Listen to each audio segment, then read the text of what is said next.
Kumusta po OTG friends, and welcome back to our channel. My name is Ray, your chef on the go. And for today's video, samahan niyo po kami ni Arkin habang naglalakad kami. And pag-uusapan po natin yung mga differences ng city life at saka living in a regional area. Hi! Kaya if you are interested, please keep on watching. Yes, please subscribe, like, and press the notification bell to find out when our new videos come out. Thank you. Do I hold it like this? So guys, we're going to the park. It's not far away. This is our neighborhood.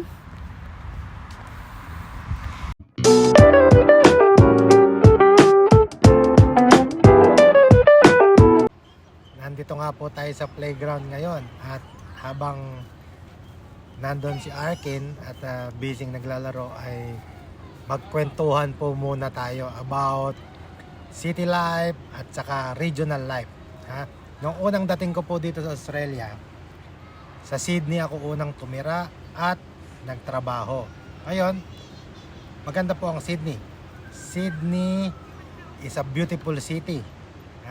Nasa Sydney po ang marami sa mga sikat at stunning beaches, mga iconic landmarks at a wide variety of culture. Marami pong activities na pwedeng gawin sa city, from shopping to dining and hiking. Sa city din po natin matatagpuan yung mga magagandang restaurant, nightlife, at siyempre iba't ibang festivals o festivities all year round. At siyempre po, para magawa natin itong mga activity na to, nandoon din po ang isa sa magandang transportation service. Kaya po hindi kayo mahihirapang magpunta sa mga lugar, palipat-lipat sa city. Sa regional area naman po, medyo limited itong mga ganitong mga activities. Pero sa aking naman pong experience, medyo relax dito at saka walang masyadong traffic. Kung makikita nyo, kakaunti lang ang mga tao. Ayan, nandito po tayo sa dagat ngayon. Ayan, nga pala, kung naririnig nyo yung nasa background music, merong nagpapatugtog ng bagpipes dun. Yun, binababa kasi yung flag. Yan. Yan, okay. Balik tayo rito sa ating kwentuhan. Alam nyo po yung Australia ay napakalaking kontinente, napakalaking bansa. Siguro po kung i-compare sa populasyon natin sa Pilipinas ay mga 1/4 lang po siguro. Sa napakalaking bansa na to, 1/4 lang natin sila. Kaya napakaraming pa pong lugar na mga rural area, saka kakaunti. Tulad nga po dito sa lugar namin, dito sa suburb na to, kami lang po tatlo ang Pilipino. Kami lang yung pamilya na Pilipino. Kaya karamihan halos ng mga kapitbahay namin dito, kilala kami. Kasi madali tayong ma-distinguish Sila lang yung Pilipino. Doon sa school nila Arkin, siya lang yung Pilipino na estudyante. Nitong ire-record ko tong video na to sa mga susunod na panahon, baka may madagdag na mga iba pang Pilipino kasi nga may mga dumarating na iba. Pero ngayon, kami pa lang ang Pilipino ngayon dito sa Quezon. Ngayon po, sa pagpili naman po ng lugar kung saan kayo titira, magtatrabaho, kayo pa rin naman ang magde-decide doon. Kung marami kong natatanggap na mga message, mga tanong sa aking mga dating mga katrabaho, yung mga tropa ko dyan, pati yung aking mga naging estudyante dati. Minsan, siyempre, nagtatanong din sila. Humihingi sila ng idea about regional and city life. Yun. Katulad nga po nabanggit ko, umpisahan natin. Dito sa regional area nga kasi is may tinatawag na yung country living or yung country calm. Yan, makikita nyo naman po, medyo kalmado ang vibes dito. Ha? At saka po ngayon, dahil nga sa dami na rin ng mga tao na nagmamigrate at unti-unti lumalaki na yung population din natin, or unti-unti nadadagdagan yung population ng Australia dahil nga sa migration, marami na ring mga individuals or mga family na nagko-consider na mag-relocate sa regional area o sa mga probinsya. Tulad namin, ako, nung pagdating ko pa lang, gusto ko na talagang lumipat sa regional area para nga medyo stress-free at saka medyo relax ang environment. Yan nga. May dala na naman akong kode ko. Ha? Kung gusto nyo po ng medyo peaceful at saka tahimik, dito po sa regional ganon. Kasi kakaunti ang mga kapitbahay. Mostly po rito yung mga kapitbahay namin, mga Airbnb at saka mga rental houses. At saka malalayo din yung spacing. Kaya ngayon nga sinasabi ko walang mga marites dito, kaya sa inyo na lang ako nagkukwento na mga buhay-buhay. Yon, dito po sa lugar namin, medyo connected yung mga tao. Halos lahat magkakakilala. Sometimes meron ding may negative din yun na dahil nga madaling kumalat yung mga bali-balita dahil nga kakaunti lang kami magkakakilala, lalo na pag merong isang yun. Pero hindi naman siya worse, tolerable pa rin naman yung mga marites dito sa area namin. Pero yun nga, at least magkakakilala kami, nagkakatulungan, at saka minsan nag-o-offer talaga sila ng tulong, yung mga ganon. Hindi katulad sa mga sa city na medyo busy lahat ng tao kaya nagmamadali. Dito minsan may time pa rin na magkamustahan, or naiwan mo yung gate mo, sasara nila, yung mga ganon. Simple na ganyan, naligaw yung iyong package or delivery, may malasakit din naman. Hindi ko naman sinabing sa city, pero syempre doon medyo busy nga yung tao, lahat nagmamadali. Dito po susunod na isa rin na factor is yung local food. Dito po sa regional, medyo limited ang ating mga source of food. Magre-rely lang tayo talaga dun sa mga malalaking supermarkets, which is sila, yung mga western, sanay na silang kumain ng ganun lang Yan, isa nga po yan sa mga dapat nyong i-consider at dapat nyo rin pong tingnan kapag gusto nyo man lumipat dito sa regional area. Kasi nga po, magre-rely lang tayo dun sa tatlong malalaking grocery kung saan nandoon yung mga basic na chicken, beef, pork na meats, tapos yung fish na salmon, barramundi, at saka yung pangkaraniwan nila na vegetables. Tayo kasi mga Asians, tayong mga Pilipino, sanay tayong kumain na marami tayong pagpipilian ng mga gulay at isda, di ba? Kaya po dito sa regional, ayun, medyo ganun po ang mangyayari. Kaya kami, pag nagkakaroon kami ng pagkakataon na nakakaluwas kami ng syudad, talagang dinadamihan na namin yung pamimili. May dala akong cooler, namimili kami ng mga bangus, daing na bangus, talapia, bagoong, dilis, tuyo, danggit, isda, yung mga ganyan sa mga Asian groceries, mga Filipino groceries, marami doon. Dito sa lugar namin talagang wala. Meron isang Asian grocery 30 minutes drive mula dito, pero hindi rin siya kompleto kasi nga hindi naman nila pwedeng i-stock doon lahat dahil nga may expire, di ba? Dito po sa regional area, pinopromote nila yung community engagement. Ayan, marami pong opportunity para ma-involve tayo sa local community, like yung mga volunteer activities, ganyan. Kasi nga po dahil kakaunti tayo rin yung magtutulungan pagdating sa mga kung mayroon mang mangyaring calamities, or yan nga katulad yan yung papalapit na tayo sa bushfire season. Kapag ka po kasi palapit na ang summer, ay tumataas kasi rito yung mga insidente na sunog sa bushfire. Kahit yan yung ganyan, yung mga tuyong damo, grass fires. Kaya marami ritong community involvement, nagtatayo sila ng mga groups, mga brigades, ganyan. Pwede tayong sumali. Depende po sa inyong interest, depende sa inyong skills na ma-share. Yan. Ito po sa regional area, masasabi ko na pwede nating i-consider na less chaos dito. At regarding naman po sa mga employment opportunities, syempre mas marami sa city kasi maraming business doon na naghahanap ng mga empleyado. Pero dito naman po sa lugar ay kahit nakakaunti po yung mga hiring or mga job posting, palay ko sapat naman po yun sa mga naghahanap din naman ng trabaho. Katulad nung may mga kakilala ko na ang dami pa rin nilang vacancies na hindi ma-fill.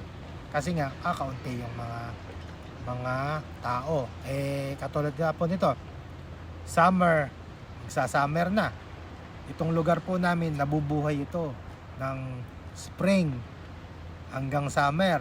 Napakarami pong turista kasi sikat din ito. Nandito yata yung mga white sand beaches. Minsan mamamasyal po tayo. Kaya bigla siyang nagbo-boom. Yun nga po pala, isa pa rin sa ma-share ko sa inyo.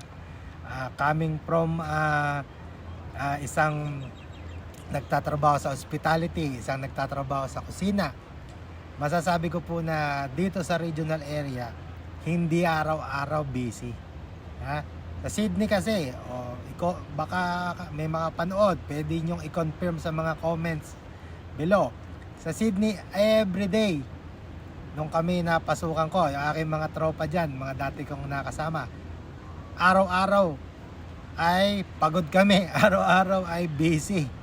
Kasi nga po, madaming tao. Kay winter, kay summer, autumn, o fall, spring, busy. Dito po sa regional,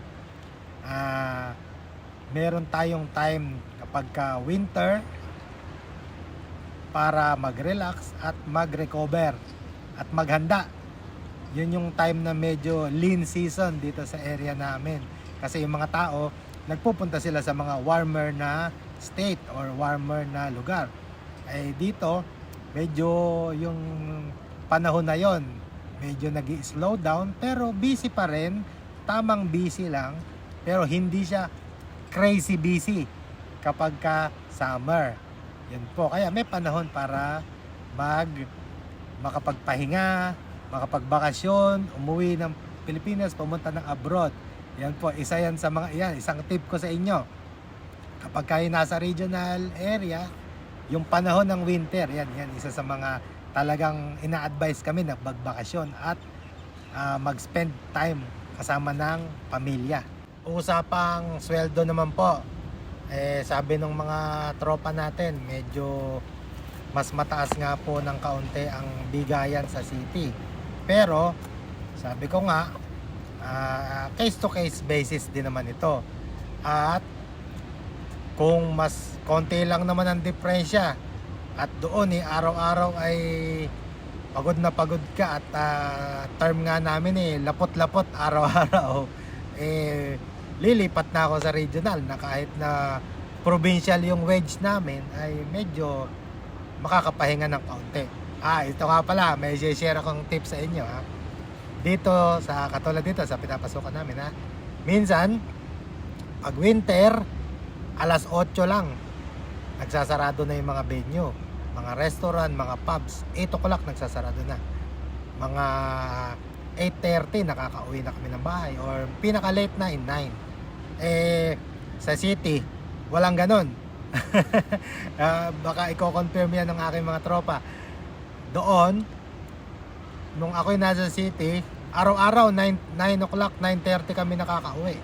Kaya pag uwi mo talagang flat ka na sa kama, yun na, tulog na, tapos bukas na ulit. Yun nga lang po, ang kagandahan nga, sabi ko nga, medyo accessible sila sa transportation.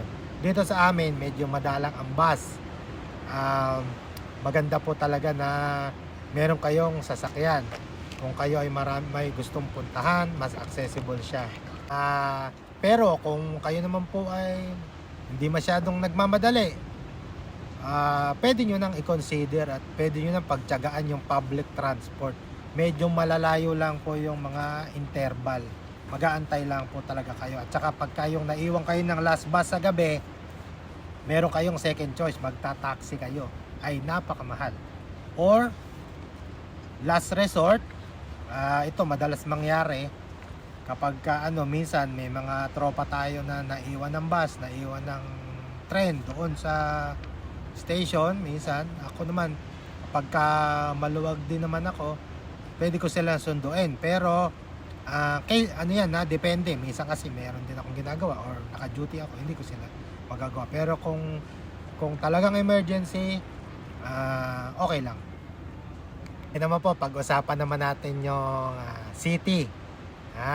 Ako, marami kong mga tropa na iniwan ko dyan sa city kasi nga yun ang gusto nilang lifestyle. Kumbaga sa may isa nga akong tropa, shout out sa iyo kay Chef Jobert, yung aking kabatch, na lagi niya sinasabi, nako, kuya, hindi ka ako mabubuhay dyan sa regional area. Ay, tama nga naman, may mga tao na ganun, na hindi nila masyadong gusto dito sa probinsya, mas gusto nila doon. Mas malakas pa rin po talaga ang appeal ng city living, lalo na doon sa mga medyo bata-batang mga chef, mga bata-batang mga nakasama natin. Siyempre, mas engaged pa sila sa ganyang lifestyle. Ako kasi, mas gusto ko yung ganito. Yan, peaceful na lugar. Isang na-miss ko rin sa city ay entertainment. Di ba po Kasi nga marami tayong pagpipilian ng mga entertainment doon. Katulad ng mga cinemas, mga parks, may carnival yata doon. Tapos yung basta maraming activities, maraming pupuntahan, museums, etc. Yung mga ganun, yun. Kaya kami minsan talaga lumuluwas doon para ma-feel naman namin yung city vibe. Sa city po, maraming nagkalat na mga cafes, gyms, theaters. Kaya mas nag-a-attract to ng mga younger, mga mas bata-bata sa atin. Kaya doon nila gustong magtrabaho at manirahan. Ngayon po, pag-usapan naman natin yung mga career prospects. Siyempre, highly industrialized area po yun. Maraming business, siyempre mas maraming employment opportunities. Maraming pwede kang mag-double job, triple job kung gusto niyo, depende sa katawan nyo at saka depende kung sa timing nyo. Dito, minsan tulad nga po ngayon, yung mga lean season, yung mga casual, bawas yung oras nila. Kung kayo ay full-time, permanent part-time, secured yung oras ninyo. Yan lang po ang medyo i-weigh ninyo kapag kayo ay mamimili. Tungkol naman po sa affordability ng bahay, ito kasing suburb na tinitira namin ay tourist area talaga. Kaya napakamahal. Ayun po, dahil nga si misis ko ay hindi nagda-drive at naglalakad lang siya papunta sa kanyang work. Si Arky naman, naglalakad lang din kami papunta sa school. Tapos yung isang coworker ko na si Tita Mary, yan, na kasama namin sa bahay, hindi rin siya nagda-drive. Kaya advantage sa amin na dito kami nakatira sa walking distance lang dito sa lugar namin, sa suburb namin. Yun nga lang, ang medyo disadvantage lang is mahal talaga. Mahal tumira rito. Yun nga, makikita nyo, ayan, palubog na yung araw. Dito lang, ayan lang. Andun lang yung bahay namin sa Megaway doon. Yan. Eh, hindi naman kami araw-araw pupunta ng mall. At saka hindi naman kami araw-araw magpupunta ng mga festivals at saka ano, 'di ba? Kaya okay na rin. 'Di ba pagkagaling sa trabaho, magpapahinga, family time, ganyan. Kaya 'yon, isa 'yon sa mga ano, yung affordability ng bahay, case to case basis. Minsan naman sa city makakakita rin kayo ng sakto lang. Dito makakakita kayo ng sakto lang. Depende sa inyong needs at saka sa inyong requirement. Eh, kung dalawa lang kayo o tatlo, gusto nyo ng 3-bedroom house, eh talagang mahal yun. Eh, kung kaya nyo namang, tayo ng mga Pilipino, sanay tayo mag-adjust eh. Kaya, tayo na lang ang pipili. Depende sa ating mga pangangailangan. Walang masyadong temptation dito kasi kakaunti yung restaurant. Kaunti yung pagpipilian. Hindi ka tulad sa city, paglabas mo ng work, matetempt kang mag milk tea muna or ano ba yan, yung mga coffee shop muna. Eh dito sa amin, isa lang yung coffee shop, merong isa doon, tapos walang nagtitinda ng milk tea. Kayo po, kung baka kayo ay magtatayo ng milk tea rito, baka naman, ha? Ayan. Yun po, so much po para sa ating kwentuhan ngayong araw na ito. At medyo dumidilim na. Mukhang si Arkin ay happy na siya sa kanyang laro. Ayan naman si Arkin eh. Madali lang yan i-please eh. Yan, dalhin mo lang siya sa playground. Yan, maglalaro kami. Bago kami umuwi, yan, maglalaro muna kami. Yan, at uuwi na nga po kami. At medyo dumidilim na. Baka po kayo ay mapasyal dito sa amin. At baka magkita tayo. Say hello. At kung nagustuhan nyo po ang video natin ngayong araw na to, paki-subscribe, follow, like, share. And please hit the notification bell so that you will be updated with our upcoming videos. Ayan po. At salamat po sa panonood. God bless. Thank you for watching. Bye. I'll see you guys next time. So goodbye. Bye-bye.